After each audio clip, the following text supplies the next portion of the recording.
राजस्थान सरकार एक योजना जो चिरंजीवी है वो गरीबों के लिए वरदान है। हाँ। बाकी तो सारी योजना गरीब पेट भरता है, मजदूरी करता है, सब कर लेता है। कैसे वरदान है? वरदान इसलिए कि मेरे पे गुजरी है, मेरी क्या? बच्ची को ब्रेन ट्यूमर हुआ और वहाँ पर इलाज चला, उसका एक पैसा मेरा लगा नहीं। और जब वो रेडियोथेरेपी हुई उसके 2nd ग्रेड आया था कैंसर का, तो वहाँ ऐसे ऐसे मरीज देखे मैंने कि जो वहाँ तक पहुँच नहीं पाते थे, लेकिन वो सब फ्री इलाज करा के खुश होकर गए, अच्छे हो गए। तो ये योजना अशोक गहलोत की, ये उसको वापिस सत्ता में लाएगी। बाकी तो और चीजें तो सब गवर्नमेंट दे रही है।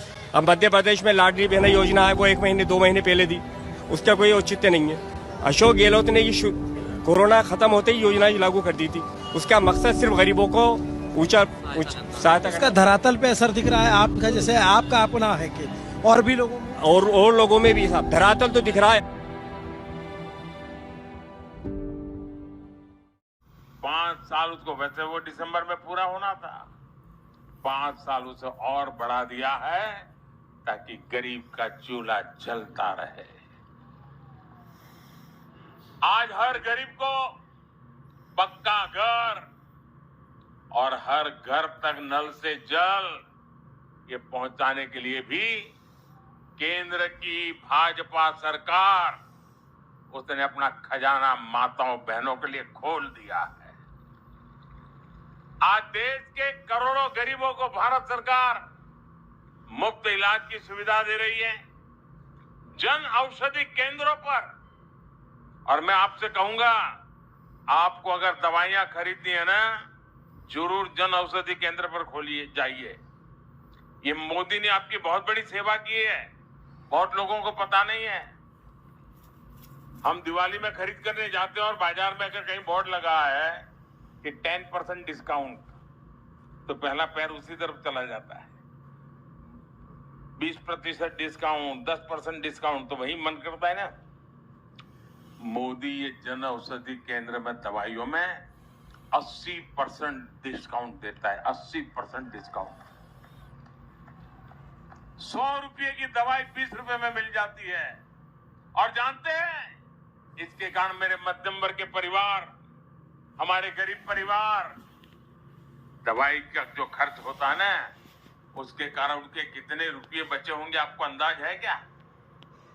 अभी तो ज्यादा इस योजना का ज्यादा प्रचार नहीं हुआ, फिर भी इससे मेरे गरीब और मध्यम वर्ग के लगभग 1.25 लाख करोड़ रुपया उनका बच गया है। भाइयों, ये सेवा की हमने।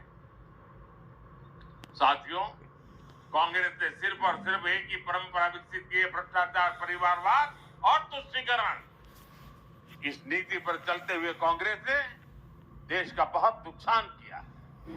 कांग्रेस की यही मानसिकता है जिसके कारण बीते दशकों में भारत में युवाओं को अवसर नहीं मिल पाए। आजकल पूरी दुनिया में भारत के चंद्रयान की भी चर्चा है कि नहीं है? चंद्रयान से गर्व हो रहा है कि नहीं हो रहा है आपको? आपका माथा ऊंचा हो रहा है कि नहीं हो रहा है? देश के युवाओं पर भरोसा बढ़ रहा है कि नहीं बढ़ रहा है? यानी अंतरिक्ष में भारत कैसे ताकतवर हो रहा है, इसका लोहा पूरी दुनिया मान रही है। भारत की इस ताकत के पीछे मेरे नौजवानों का सामर्थ्य है, मेरे युवा है। और इसमें पिलानी की भी बहुत बड़ी भूमिका है।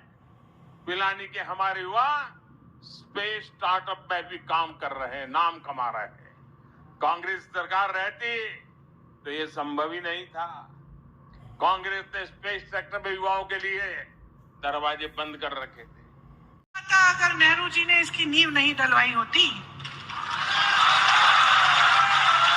अगर हमारे देश को मजबूत और सशक्त करने के लिए हमारे नेताओं ने एक विजन नहीं दिखाया होता, आईआईटी नहीं बनाई होती, आईआईएम नहीं बनाए होते, अगर हमारे नेताओं ने यह तय नहीं किया होता 80 के दशक में कि हम कंप्यूटर और टेक्नोलॉजी में हम मजबूत बनेंगे, क्योंकि हमारे यहाँ पढ़े लिखे लोग हैं जो इंग्लिश बोलते हैं, जो कि पूरी दुनिया में इतने नहीं है जितने हिंदुस्तान में। मैंने अपने पिता के मुंह से ये बातें सुनी हैं जब ये सब नहीं था।